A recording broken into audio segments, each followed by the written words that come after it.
Manchester সিটির Norwegian goal machine Erling Haaland মাঠে নামলেই যেন রেকর্ড ভাঙার জন্য প্রস্তুত থাকেন। চ্যাম্পিয়ন্স লিগে একের পর এক ইতিহাস গড়ে এখন তার নাম আলোচনার কেন্দ্রে।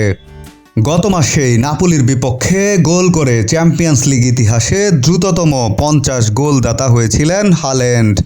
মাইলফলকটা যেখানে অন্যরা পেরোতে হিমশিম খেয়েছেন, সেখানে নরওয়েজিয়ান ফরওয়ার্ড যেন অনায়াসেই ছুটছেন।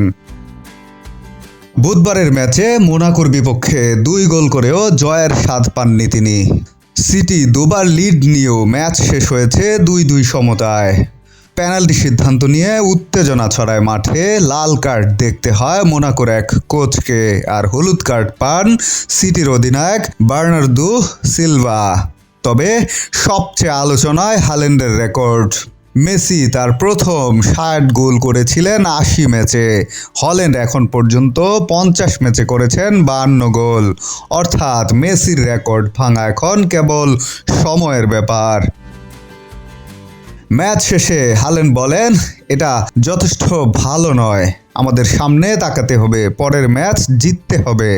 অনেক সুযোগ তৈরি করেছি, কাজে লাগাতে পারিনি। ফুটবলে ফলাফলই শেষ কথা, ধীরে ধীরে আরও উন্নতি হবে। এ মৌসুমে হাল্যান্ডের ধারাবাহিকতা চোখে পড়ার মতো। ক্লাব ও দেশের হয়ে এখন পর্যন্ত 10 ম্যাচে করেছেন 17 গোল।